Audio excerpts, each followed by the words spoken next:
दोस्तों सब्सक्राइब कीजिए मेरे चैनल एजुलेंसर को और बेल आइकन को भी प्रेस कर लें ताकि नई आने वाली वीडियोस आपको सबसे पहले मौसूल हो सकें। Thank you so much.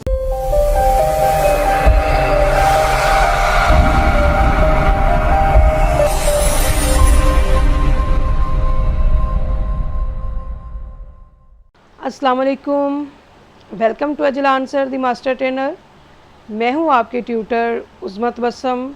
आज हमने अपने वादे के मुताबिक स्कूल मैनेजमेंट के लेक्चर सीरीज़ का आगाज़ किया है। इसमें आप बहुत सी ऐसी चीज़ें पढ़ेंगे जो एक स्कूल को रन करने के हवाले से बहुत ज़रूरी होती हैं एज़ अ टीचर और एज़ अ एडमिनिस्ट्रेटर। मगर इससे पहले कि लेक्चर का आगाज़ करें, मेरी आप तमाम दोस्तों से गुजारिश है जिन्होंने अब तक हमारा चैनल एजुलेंसर सब्सक्राइब नहीं किया, वो चैनल सब्सक्राइब कर लें और बेल आइकन को भी ज़रूर दबा दें ताकि आने वाली वीडियोस उनको फौरी तौर पर मिल सके। तो चलते हैं अपने लेक्चर की तरफ।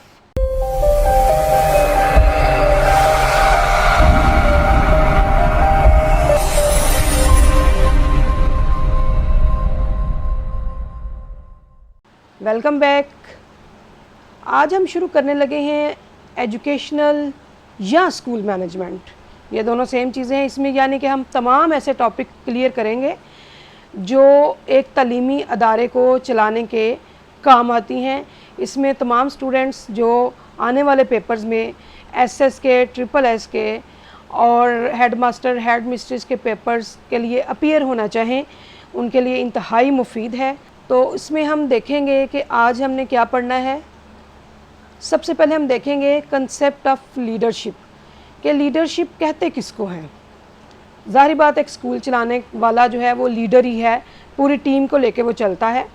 तो leadership is a process by which a person effect others to accomplish and objective and directs the organisation how to complete a task in a easy way.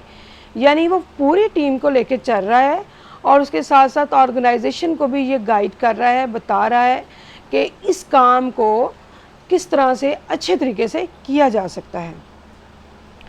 Leaders complete their task by applying their leadership attributes such as beliefs, values, ethics, character, knowledge and skill for a common गोल।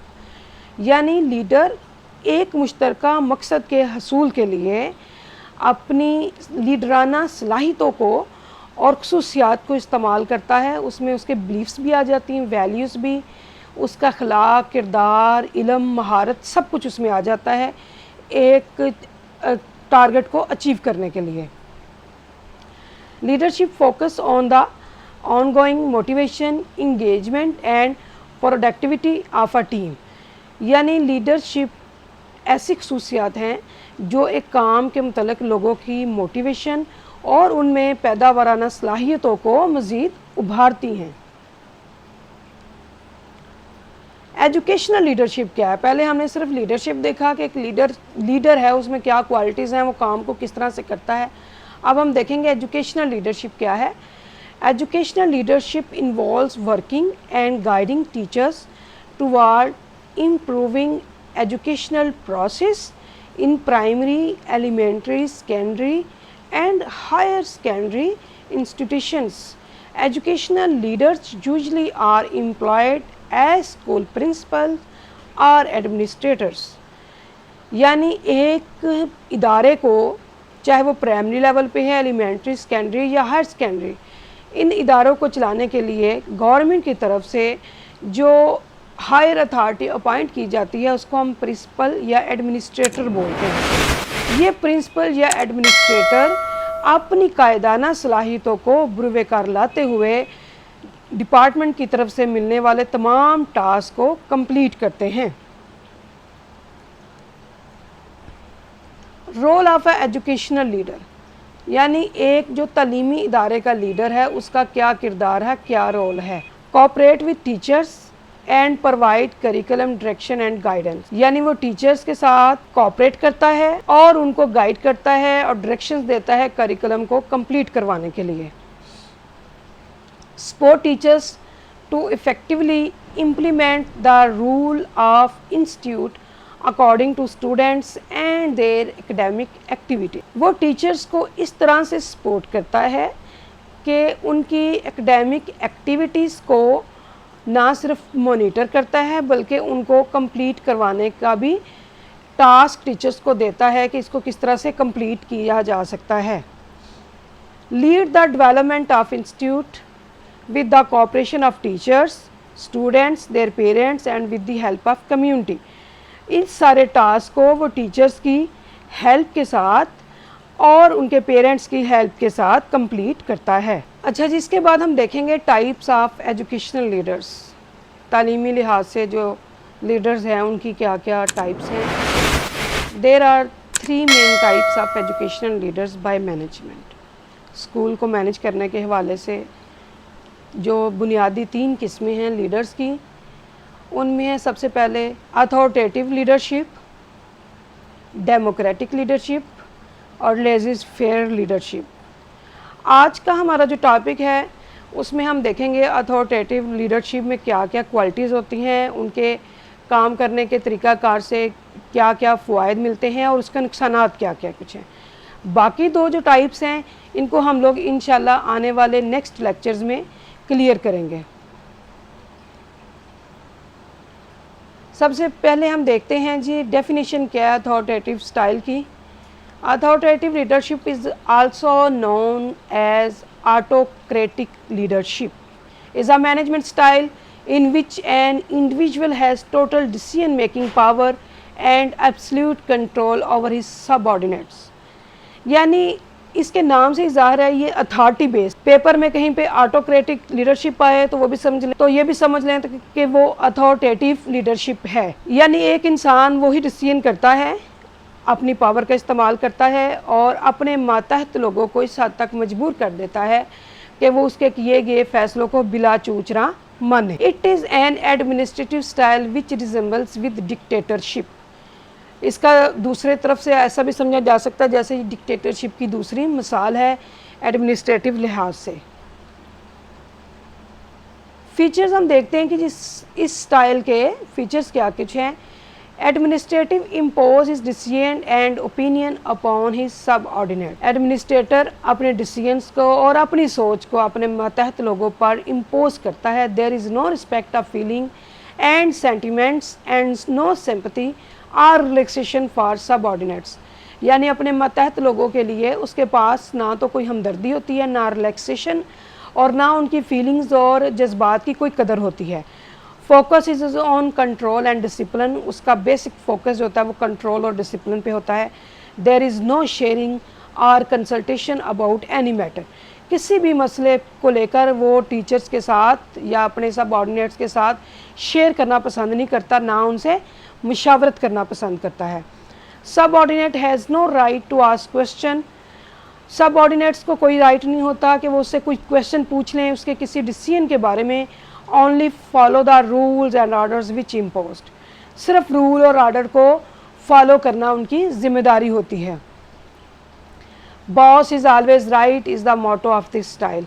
इस style का जो motto है वो boss is always right कि senior हमेशा सही होता है, उसकी हमेशा पैरवी करनी चाहिए, उसमें किसी भी किस्म की क्वेश्चन करने की ज़रूरत नहीं है।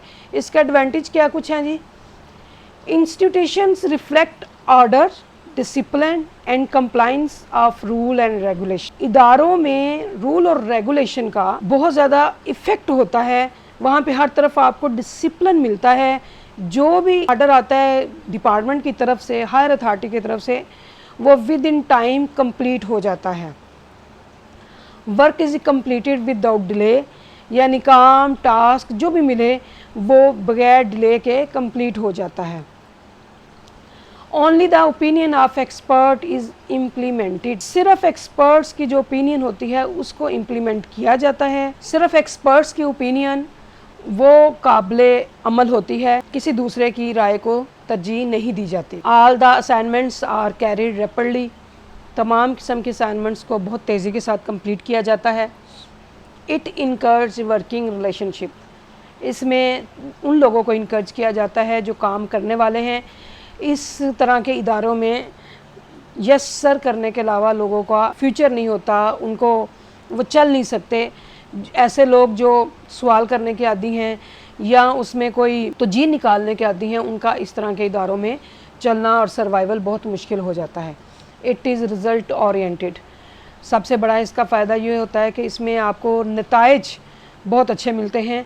हर बंदे का जब फोकस काम पर होगा, अदर एक्टिविटीज़ को डिस्कस किया जाएगा, तो फिर डेफिनेटली रिज़ल्ट अच्छे ही मिलेंगे। इसके बाद हैं जी इसके डिसएडवांटेजेस क्या कुछ हैं। It discourage free thought, thinking and creativity. आज़ादाना सोच, ख्याल और किसी भी नई चीज़ के लिए यहाँ पे जगह नहीं होती, उसको डिस्करेज किया जाता है, पुराने तौर तरीके को लेकर चला जाता है, जिससे results. It damages human ego and respect. It damages human ego and respect. इंसानी इज़्ज़त और एहतराम इसमें बहुत ज़्यादा डैमेज किया जाता है। इससे नफ्स की परवाह नहीं की जाती, किसी के एहतराम की परवाह नहीं की जाती। It creates negative culture. इसमें नेगेटिव कल्चर परवान चढ़ता है। जब दूसरों को बोलने की आज़ादी नहीं दी जाएगी, उनके ख़यालात को सुना नहीं जाएगा, तो डेफिनेटली कहीं ना कहीं उसका इंतशार पैदा होगा उनकी वजह से, और फसाद पैदा होने का ख़दशा होगा। Trust deficiency between boss and staff और बॉस के दरमियान जो एक यकीन की फ़िज़ा है, उसकी कमी होती है।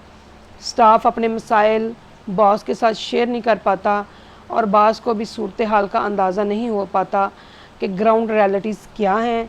वहाँ सिर्फ एक ही चीज़ आती है कि जी ऑर्डर हो चुका है और इस ऑर्डर को इम्प्लीमेंट किया जाए। There is no space for new things and experience. किसी भी नई चीज़ और नए तजर्बे के लिए इस मैनेजमेंट स्टाइल में कोई जगह नहीं होती। It promotes yes sir culture rather than professionalism. Professionalism के बजाय सिर्फ यस सर का जो कल्चर है वो प्रमोट किया जाता है। स्टाइल में प्रोफेशनलिज्म को प्रमोट नहीं किया जाता, सिर्फ यस सर को प्रमोट किया जाता है कि जो भी आर्डर आपको मिला है आपने उसको फॉलो करना है, ओबे करना है, रूल्स को ओबे करना है।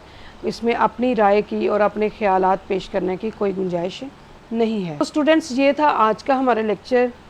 इसमें हमने एडमिनिस्ट्रेशन के लिहाज से एक जो टाइप है उसको डिस्कस किया। आने वाले लेक्चर्स में हम इसकी मज़ीद दोनों टाइप्स को डिस्कस करेंगे, और आने वाले लेक्चर्स में इंशाल्लाह हम लोग लीव रूल्स को और स्कूल में होने वाली तमाम एक्टिविटीज़ को वन बाय वन करके डिस्कस करते जाएंगे। आपको लेक्चर पसंद आया हो, इसको अपने दोस्तों के साथ शेयर कीजिए और कमेंट्स की सूरत में हमारी हौसला अफजाई कीजिए। इसी लेक्चर के नेक्स्ट पार्ट के साथ इंशाल्लाह मैं जल्द हाज़िर होंगी। तब तक के लिए अल्लाह हाफिज़।